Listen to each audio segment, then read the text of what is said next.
घोर अंधेरी रात में पहाड़ों की ओर से अचानक एक लंबी दिल दहला देने वाली चीख सुनाई दी। पास के गांव के लोग दरवाजे बंद करते हुए कांप उठे। ये चीख उसी गुफा से आई थी जो वर्षों से बंद थी।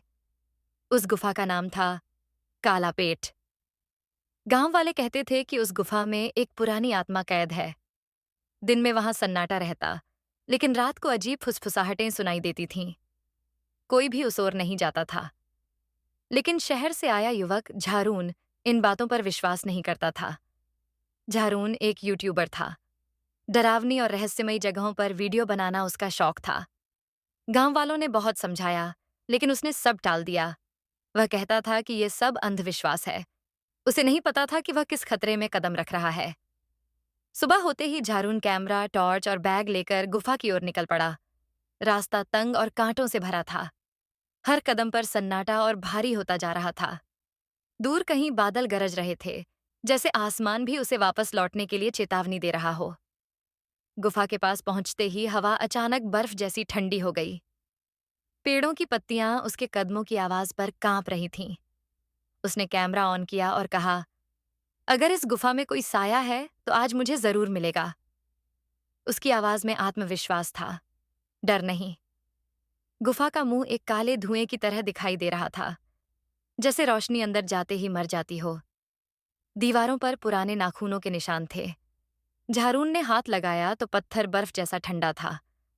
उसने हिम्मत जुटाई और अंदर कदम रख दिया। अंदर जाते ही टॉर्च की रोशनी कांपने लगी, जैसे कोई अदृश्य ताकत उसे रोक रही हो।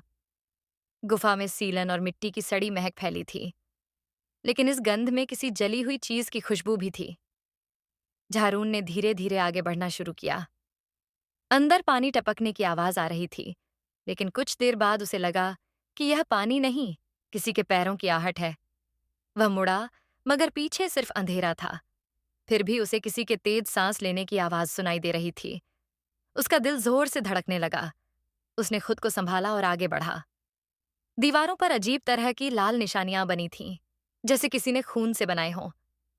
वे मानव जैसी नहीं लग रही थीं। गुफा की हवा भारी हो रही थी और माहौल डर से भरता जा रहा था। झारून का मन अशांत था। गुफा के बीचों बीच एक तंग रास्ता ऊपर की ओर जा रहा था। वहां से किसी औरत के रोने की आवाज आ रही थी। आवाज बेहद धीमी, लेकिन दिल चीर देने वाली थी।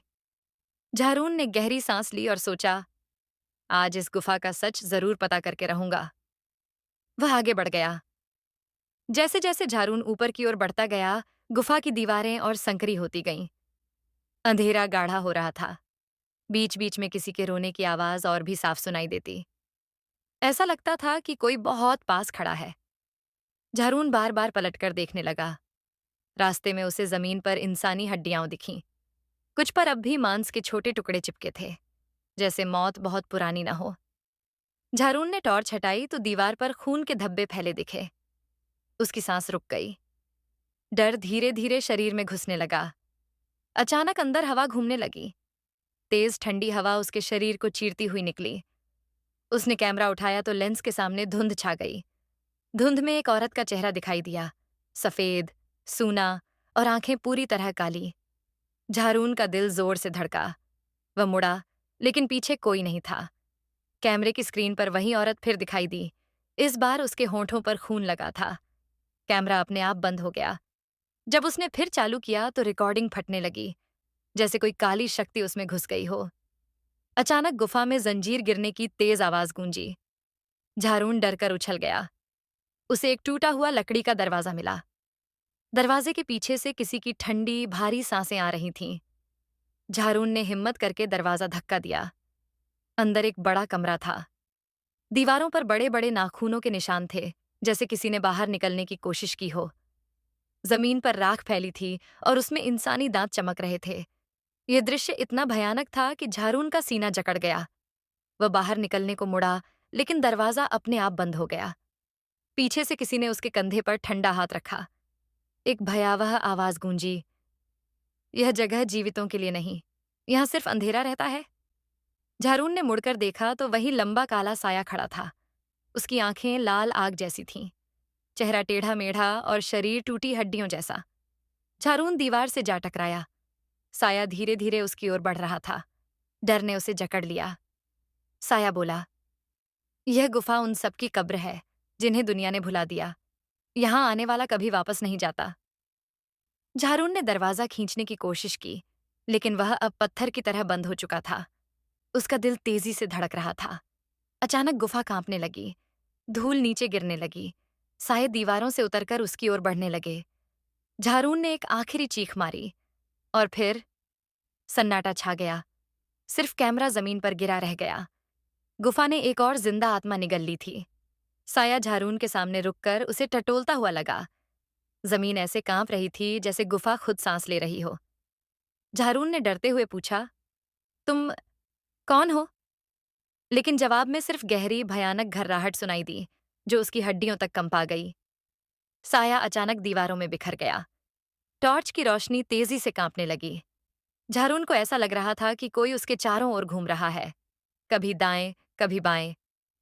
वह सहमकर एक कोने की ओर सरक गया, लेकिन अंधेरा और घना हो गया। दीवारों पर पड़े साए अचानक खुद ब खुद हिलने लगे। उनकी चाल बेहद धीमी पर डरावनी थी। कैमरा ऑन किया तो स्क्रीन पर एक लड़की का चेहरा दिखाई दिया। वह ठीक उसके पीछे खड़ी थी। झारून के रोंगटे खड़े हो गए। उसने पीछे देखा, मगर वहां कोई नहीं था। स्क्रीन पर लड़की फिर दिखाई दी। इस बार उसका मुंह खून से भरा था। कैमरा अपने आप बंद हो गया। झारून फिर चालू करता तो स्क्रीन फटने लगती, जैसे कोई अदृश्य शक्ति उसे पकड़ रही हो। गुफा में कहीं जंजीर घिसटने की आवाज आई। झारून उछलकर पीछे हटा। तभी उसे एक टूटा हुआ पुराना दरवाजा दिखा। उसके पीछे से भारी सांसों का शोर आ रहा था। वह डरते डरते उस कमरे के अंदर दाखिल हुआ। कमरे में चारों ओर हाथों के निशान थे, लंबे, गहरे, जैसे किसी ने खरोंच खरोंच कर दीवारें उधेड़ दी हों। फर्श पर महीन राख थी, जिसमें छोटे छोटे दांत चमक रहे थे।